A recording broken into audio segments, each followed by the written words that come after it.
어느 목사님이 신장병에 걸렸습니다. 신장이 안 좋아서 신장 이식 수술을 해야 되는데 병원에 입원하게 되었습니다. 그래서 아주 가까운 친한 목사님에게 주일 설교를 부탁했어요. 주일 설교를 부탁해서 이 목사님이 와서 설교를 시작하고 마칠 때쯤 돼서 성도님들에게 목사님께서 신장이 안 좋아서 이식을 받아야 되는데 병원에 입원해 있으니 여러분들 중에서 누가 신장을 기증할 사람이 있으면 손을 들어 주십시오 했는데 많은 분들이 손을 들었어요. 성도님들이. 그래서 이 목사님이 그러면 누구에게 이 신장을 기증할 기회를 줄 수 있을까요? 해가지고 방법을 찾는 중에 오리털 하나를 날려서 그 오리털이 떨어지는 성도가 신장을 기증하기로 했습니다. 그래서 목사님이 오리털 하나를 날렸습니다. 불었어요. 막 날아갔어요. 근데 그 맨 앞에 있는 장로님, 그동안 가장 충성을 많이 하고 순종을 잘하는 그 장로님 앞으로 오리털이 싹 날아오는 거예요. 그때 장로님이 그 오리털을 보면서 할렐루야! 라고 소리쳤더니 이 오리털이 그 입심에 의해서 싹 다른 데로 날아갔어요. 근데 마침 또 옆에 있는 권사님에게로 날아갔어요. 그 권사님이 자기에게 오는 것을 보고 오리털이 날아오니까 주여! 라고 소리쳤어요. 그랬더니 이 오리털이 또 푹 하고 날아가가지고 여전도 회장님에게로 간 거예요. 여전도 회장님 앞으로 딱 날아오니까 이 여전도 회장님이 그 오리털을 보면서 아멘! 하고 소리쳤어요. 그래서 이 오리털이 또 날아갔습니다. 그 오리털이 지금도 떨어지지 않고 계속 날아다니고 있습니다. 사랑하는 성도 여러분, 헌신이라고 하는 것은 굉장히 어려운 것입니다. 말처럼 그렇게 쉬운 게 아닙니다. 왜냐하면 사람들은 왜 그거 못해? 라고 말하지만 각자 사람들마다 형편이 있고 믿음의 분량이 있고 상황과 환경이 있기 때문에 그것을 가지고 왜 못하느냐, 뭐 하느냐라고 말하면 안 되는 것입니다. 그래서 그 헌신이라고 하는 것 자체가 작은 것 하나라 할지라도 아주 소중하게 볼 줄 알아야 됩니다.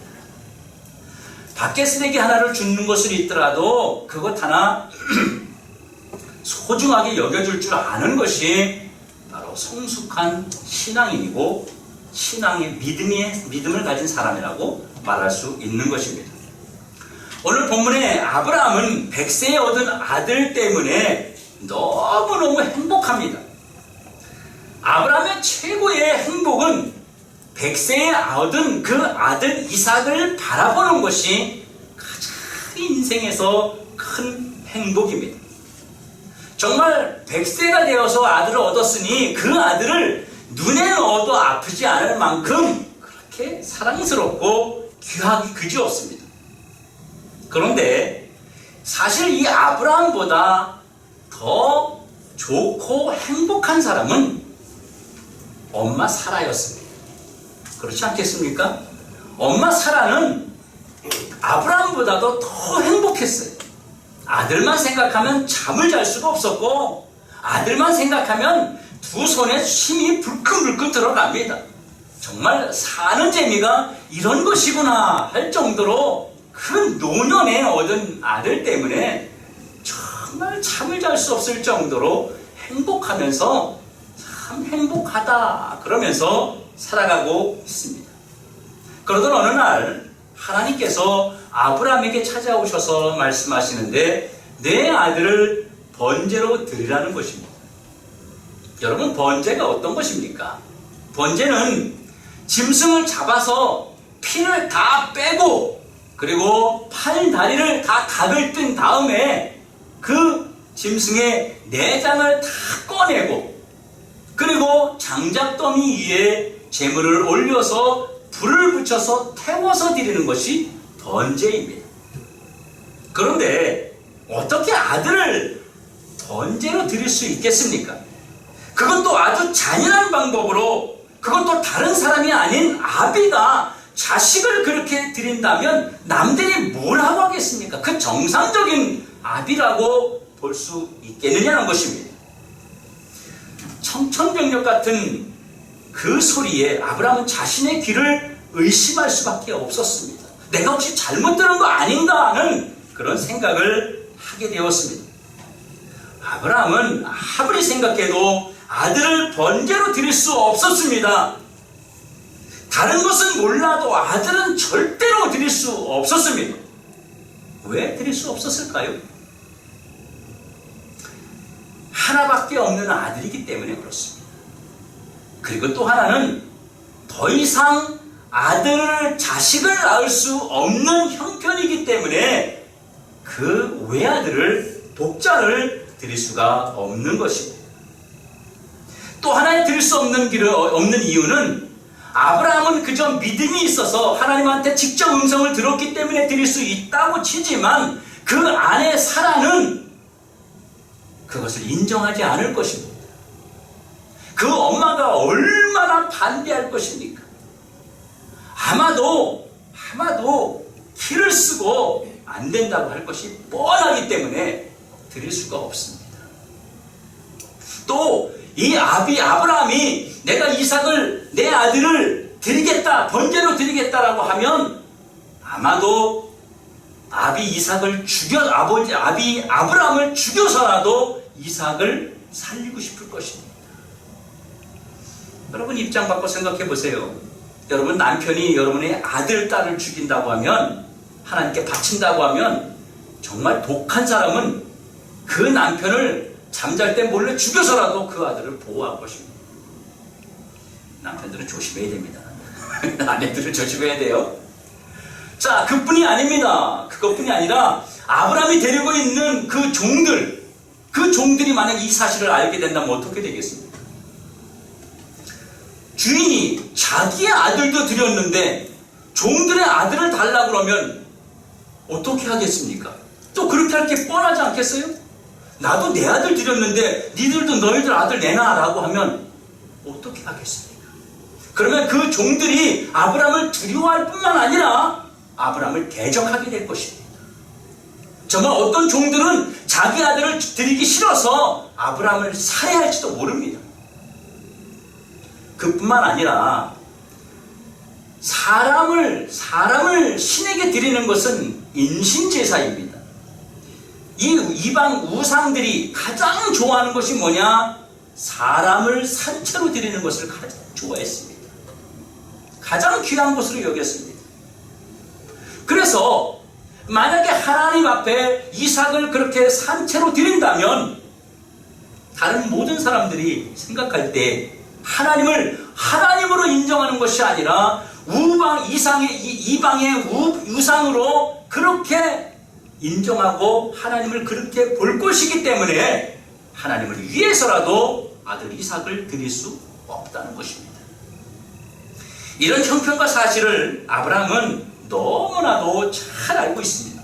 그리고 아브라함 자신도 아들을 드리는 것이 너무나 고통스러운 일입니다. 아들을 하나님께 드리려고 하니까 이삭이 더 소중해 보여요. 우리 그런 거 있지 않습니까? 집에 못 쓰는 물건이 있는데 누가 그거 아주 이런 좋은 데 쓴다고 달라 그러면 왠지 아깝잖아요. 하나님이 바치라 하니까 이 이삭이 더 소중해 보입니다. 더 귀해 보입니다. 예전에 느끼지 못하던 부분까지 또 장점으로 보입니다. 듬직해 보이고 대견해 보이기까지 합니다. 이런 아들을 번제로 드릴 수 있단 말입니까? 아브라함의 가슴이 찢어지고 또 한없이 무너져 내립니다. 하나님, 왜 하필 내 아들입니까? 왜 하필 자식이 많은 집도 있는데 아들 하나밖에 없는 왜 내 아들입니까, 하나님? 아브라함의 마음에 고민과 갈등은 정말 끝이 없습니다. 자기의 모든 것을 다 빼앗아가고 자신의 살을 도려내고 정말 자신의 뼈를 깎는 듯한 그런 고통이 칼로 심장을 도려내는 것 같이 그렇게 고통스럽고 아프기 그지없습니다. 아브라함은 밤에 잠을 잘 수가 없습니다. 계속 머릿속에 떠올라서 잠을 잘 수 없습니다.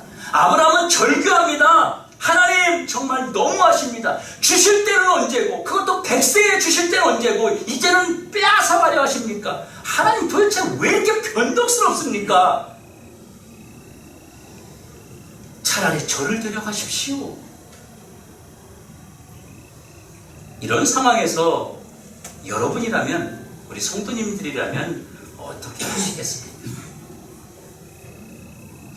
결단코 아들을 드릴 수 없었지만 아브라함은 이른 아침에 일어나서 아들을 데리고 모리아 산을 향해서 올라갔습니다. 그런데 아브라함의 모습을 한번 봅시다. 아브라함이 아들 이삭을 드리려고 출발했습니다. 어떻게 이런 게 가능했을까요?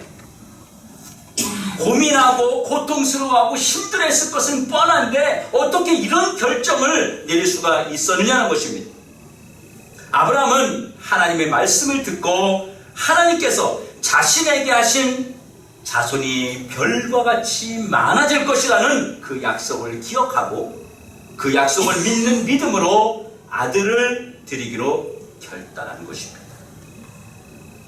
그래서 식솔들에게나 아내에게나 알리지 않고 출발한 것입니다. 뿐만 아니라 혈기왕성한, 지금 죽음에 처하게 될 혈기왕성한 이삭에게도 말하지 않았습니다. 만약에 그들이 안다면 하나님께 번제로 드릴 수 없게 되기 때문에 방해의 요소들을 다 제거해버린 것입니다. 아브라함은 믿음으로 아들을 드리기 위해서 아들과 함께 장작을 메고 준비해서 모리아산까지 올라갔습니다. 실제로 드리려고 행동을 했습니다. 이것은 아브라함 속에 그동안 문제로 인했던 갈등과 방황이 끝났다는 것을 말해주는 것입니다. 더 이상 이거에 대해서 문제의식을 갖지 않고 있다고 하는 것입니다. 그리고 그는 믿음으로 아들을 드렸습니다. 아브라함은 이삭을 묶었습니다. 그리고 제단 위에 나무더미 위에 올려놓고 칼을 들이대어 정말 죽이려고 했습니다. 그때 하나님께서 아브라함아 아브라함아 하시며 아브라함을 말려서 아브라함이 살아나게 된 것입니다. 하나님이 말리지 않으셨다면 아브라함은 이삭을 분명히 100% 죽였을 것입니다. 이렇게 아브라함이 믿음으로 이삭을 드릴 수 있었던 것은 하나님이 믿음을 선물로 주셨기 때문에 가능했다고 하는 것입니다. 전적인 하나님의 도우심과 은혜였습니다. 하나님은 아브라함이 이삭을 드릴 수 있도록 3일간 여행하게 해주셨어요. 여러분 생각해 보세요. 꼭 모리아 산에 가서 드려야만 됐나요? 아브라함이 있는 곳 근처 어디 가서 드리게 할 수도 있었어요. 그런데 굳이 3일 길을 걸어가야 되는 먼 곳에 가서 이삭을 번제로 드리라고 했습니다. 그것은 하나님의 마음이 담겨 있었습니다. 3일 길을 걸어가면서 아브라함은 그 3일이 길었을까요? 짧았을까요? 아주 짧았습니다. 우리가 사랑하는 사람과 함께 있으면 그 시간이 짧잖아요. 그런데 미워하는 사람과 있으면 어때요? 왜 이렇게 시간이 안 가? 대화하면서 빨리 끊고 가려고 했는데 왜 이렇게 말을 안 끊고 계속 얘기하는 거야? 우리 그러잖아요. 근데 내가 좋아하는 사람과 있으면 어때요? 시간이 너무 빨리, 어머 벌써 이렇게 지났어? 이러면서 예배가 은혜가 되면 막 뭐라 그래요? 벌써 1시간이 지났어? 그러잖아요. 우리 그렇단 말이죠. 그런데 하나님께서 왜 굳이 그러면 3일 길을 걸어가는 그 먼 거리에 가서 아들을 드리라고 말씀하셨을까요? 아브라함은 이삭을 데려가면서 무슨 이야기를 했을 것 같습니까? 뭐 했을 것 같으세요? 하면서 이삭에게 하나님은 어떤 분이고 사람이 죽게 되면 영생할 수 있고 부활이 있고 구원이 있고 하나님은 전지전능하신 분이고 그분이 아버지에게 그동안 어떻게 했었는데 이런 일이 있었고 네가 태어날 때 어떤 일이 있었고 이런 이야기들을 잘 설명해 주지 않았겠습니까? 그러면서 어떻게 했겠어요? 이삭의 그 믿음을 최고로 끌어올리게 되는 과정을 하나님이 허락하기 위해서 3일간의 길을 그 여행길을 허락하셨던 것입니다. 아브라함은 이 당시에 나이가 120세 정도 되었어요. 정확하지는 않지만 이삭은 이때에 19살에서 20살 정도가 되었습니다. 그러면 여러분 생각해 보세요. 아브라함이 이삭을 데려가면서 하나님에 대한 믿음이 최고가 되도록 그에게 믿음을 주고 신앙을 주고 하나님을 설명하는 과정이 없었다면 그 120세 된 아버지가 어떻게 혈기왕성한 19살에서 20살 된 아들을 꽁꽁 묶어서 제단 위에 올릴 수 있단 말입니다. 아들이 힘만 줘도 한번 밀쳐도 아버지는 뒤로 나가 떨어질 것입니다. 아버지 미쳤어요! 라고 할 것입니다. 그런데 그 아들은 3일간의 그 기간 동안 하나님에 대해서 신뢰를 얻게 되고 또한 그 과정 가운데 아버지에 대한 신뢰와 믿음이 생기게 된 것입니다. 그래서 스스로가 제단 위에 올라가서 장작더미 위에 누워 있게 된 것입니다. 아비는 그 아들을 들어서 그 나무더미 위에 올릴 수도 없는 그런 연약한 상태였습니다. 그래서 이삭이 아버지 아브라함에게 묶으라고 자기 몸을 맡기고 스스로 번자단열 위에 올라가서 누운 것입니다. 하나님은 아브라함과 이삭 이들의 믿음을 모두 받으셨습니다. 억지로 안 죽으려고 하는데 한 사람은 죽이려는 것이 아니라 두 사람의 믿음을 하나님은 다 받아주셨습니다.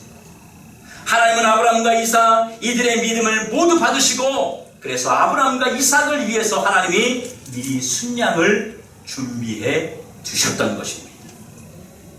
결국 아브라함은 하나님으로부터 인정받는 최고의 신앙인이 되었습니다. 그리고 하나님은 이렇게 아들을 믿음으로 드리는 아브라함에게 정말 큰 복을 주셨습니다. 하나님은 아브라함에게 아들을 다시 주시는 축복을 허락해 주셨고 이삭이 번자전에 드려진 것은 바로 죽었다는 것입니다. 죽은 아들이 다시 살아났다는 얘기입니다. 이 일로 인해서 하나님과 아브라함의 관계가 아주 튼튼한 관계가 되었습니다. 그래서 하나님 뭐라 그래요? 아브라함아 아무 짓도 하지 말아라. 이제야 네가 나를 경외하는 줄을 알았노라. 그러면서 본격적으로 아브라함에게 이제 축복이 이때부터 시작이 되는 것입니다. 그뿐만 아니라 이삭을 축복의 통로로 사용하셨습니다. 민족을 하늘의 별과 같이 바다의 모래같이 이루는 복을 이삭을 통해서 허락해 주셨다고 하는 것입니다. 사랑하는 성도 여러분, 오늘 우리에게도 아들을 요구하시는 하나님의 음성이 있습니다. 우리는 이런 하나님의 음성을 외면하고 못 들은 척하기가 일쑤입니다. 왜 그렇습니까? 아들을 드리는 것이 불가능하기 때문에 그렇습니다. 그것은 우리에게 믿음이 없고 욕심만 가득하기 때문입니다. 아들은 하나님께서 우리에게 복을 주시려고 주신 것인데 우리는 그 사실을 믿지 못하고 자신의 뜻대로 아들을 사용하려는 욕심이 하나님의 음성을 외면하게 만들기 때문입니다. 여러분, 아브라함에게 이삭을 왜 주었어요? 결국 아브라함을 축복하기 위해서 그 아브라함을 위해서 이삭을 주신 것입니다. 그런데 그것은 눈에 보이지 않는 것이에요. 그 이삭이 없었다면 아브라함은 정말 그런 삶의 기쁨을 맛보지 못했을 것이고 자손이 번창하는 것을 맛보지 못했을 것이고 자기의 믿음을 하나님 앞에 증명하여 보여줄 수 있는 기회가 없었을 것입니다. 결국 그 이삭을 아들을 준 것은 아브라함을 복주기 위해서 주신 것이고 그 이삭을 바치라고 한 것은 아브라함에게 본격적으로 복을 주기 위해서 하나님이 허락하신 행하신 말씀이라는 것입니다.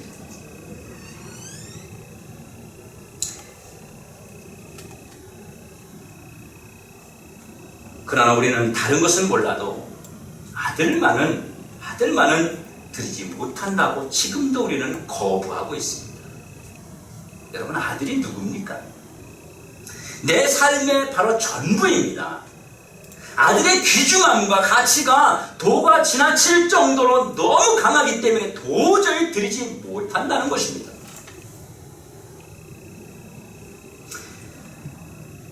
그래서 늘 우리는 드리는 것에 큰 부담감을 갖습니다. 그렇습니다. 우리는 절대 드릴 수 없습니다. 그러나 오직 믿음으로만 드릴 수 있습니다. 만일 우리가 믿음이 있다면, 그 믿음이 있다면 아들이 아니라 우리는 더 큰 것도 드릴 수 있다는 것입니다. 믿음으로 아들을 드리면 하나님은 우리를 도와주십니다. 그리고 역사하십니다. 우리가 믿음으로 아들을 드릴 때 하나님께서 우리를 지켜보십니다. 저와 여러분을 지켜보십니다. 그래서 하나님이 우리의 믿음을 받으시고 하나님의 약속을 다시 이루어 가십니다. 우리가 하나님의 약속을 지킬 때 더 좋은 것을 예비하셔서 나와 하나님을 위해서 영광을 받으신다는 것입니다. 하나님은 믿음으로 아들을 드리는 자에게 더 큰 복으로 다가오십니다. 망설이지 않고 아들을 드리고자 하면 하나님은 드릴 수 있는 믿음을 허락해 주신다는 거예요. 문제는 우리가 드리고자 하는 어떤 행동이 없다고 하는 것입니다. 그 행동을 할 때에 하나님께서 그것을 넘어설 수 있는 믿음을 주신다는 것입니다. 그러면 오늘 우리가 드려야 할 아들은 무엇입니까? 우리가 오늘 드려야 할 그 아들, 우리가 하나님께 드려야 할 아들은 예배입니다. 예배는 나를 하나님께 드리는 헌신입니다. 아브라함은 자신을 먼저 하나님께 드리지 못했다면 이삭을 드릴 수 없었을 것입니다. 나를 먼저 드리는 헌신이 있어야 하는데 그것이 바로 예배라고 하는 것입니다.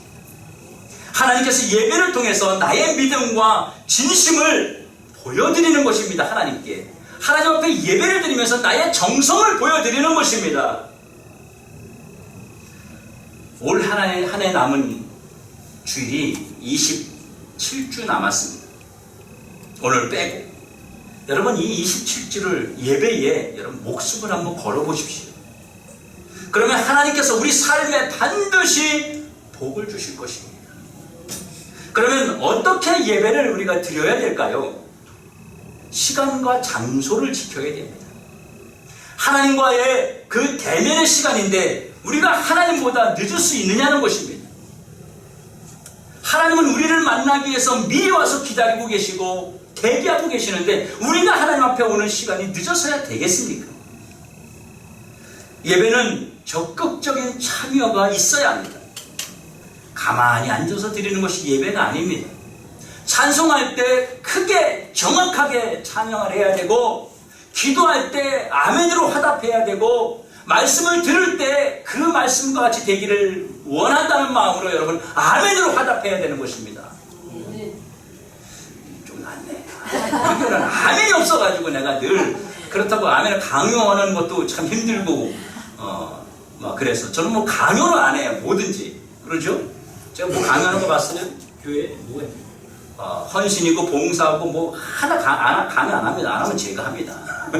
그런 스타일이지 뭘 전혀 부담 주고 그런 스타일 아닙니다. 여러분, 그리고 또 하나는 반드시 등록된 교회에서 예배를 드려야 됩니다. 하나님은 나를 등록된 교회에서 기다리고 계시는데 나는 다른 데 가서 내가 막 내 마음대로 예배 드리면 안 되는 것입니다. 여러분, 강철왕 카네기라는 사람이 있는데 이 사람은요, 주일이면 반드시 자신이 다니는 교회에 가서 사업을 하면서 어디에 해외에 갔다가도 반드시 본 교회에 가서 예배를 드리고 다시 갈 정도로 그렇게 철저하게 주일을 지켰던, 예배를 드렸던 사람입니다. 예배는 준비를 해야 합니다. 여러분, 우리가 잠을 졸릴 것 같으면 토요일날 일찍 자는 노력이 있어야 되고요. 예배 시간 15분 전에는 와서 하나님 앞에 마음을 여는 준비를 해야 됩니다. 주일이 되면 반드시 우리는 그러한 준비가 있어야 된다는 것입니다. 그리고 단정한 옷차림을 입고 신발을 신고 예배를 드려야 됩니다. 옷도 보면 작업복을 입고 왔는지 상관은 없습니다. 사실은 우리 교회가 하나님 앞에 나온다고 삐까번쩍하게 그런 건 아니지만 최대한의 내가 할 수 있는 최대한의 예의를 갖춰야 되는 것입니다. 제가 여러분 예배 나올 때, 새벽에 예배 나올 때도 그냥 나오지 않잖아요. 다 한 번도 그냥 나온 적이 없습니다. 다 머리 감고 머리 드라이 다 하고 다 바르고 그리고 정상적인 생활하는 것처럼 그렇게 나옵니다. 하나님 앞에 예배드리기 때문에 그렇습니다. 그리고 마지막 축도까지 마무리하고 성도의 교제까지 이루어지는 것이 예배입니다. 여러분 어떤 분은 축도 딱 끝나자마자 눈 뜨면 없어졌어. 벌써 갔어. 분명히 있었는데 이러면 안 되는 거예요. 어떤 분은 축도하기 전에 벌써 없어졌어. 그러면 안 돼요. 축도까지 다 참여하고요. 그리고 마지막 성도의 교제까지 예배입니다. 그 성도의 교제까지 함께 나누는 그런 예배를 우리는 드려야 되는 것입니다. 이런 예배를 드릴 때에 그 예배는 하나님께서 인정하는 예배가 된다고 하는 것입니다. 이렇게 예배를 잘 드리면 그가 하는 일마다 복을 주십니다. 한 주간 하나님이 동행하심으로 저와 여러분을 보호해 주십니다. 여러분 예배의 승리자는 하나님께서 이전보다 더 좋은 것으로 채워주신다고 하는 것입니다. 하나님과의 관계가 튼튼해지는 또 깊어지는 그런 축복을 받습니다.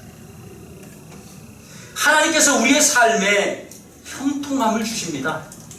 뿐만 아니라 예배는 모든 것을 형통의 길로 여는 통로가 되는 것입니다. 여러분 예배자는 어떤 경우에도 절대로 망하지 않는다는 것을 명심하십시오. 예배에 승리한 사람이 망한 사람이 없습니다. 예배에 승리한 사람이 무너진 사람이 없습니다. 예배가 무너진 사람이 다른 것도 무너지게 되는 것입니다. 사랑하는 성도 여러분, 아브라함이 이삭을 드렸던 것처럼 우리가 하나님 앞에 믿음으로 예배를 드릴 때 하나님께서 그 예배를 통하여 저와 여러분을 복 주실 것입니다. 이것을 믿고 살아가는 저와 여러분 되기를 주의 이름으로 축원합니다. 기도하겠습니다. 사랑의 아버지 하나님 감사합니다. 주님께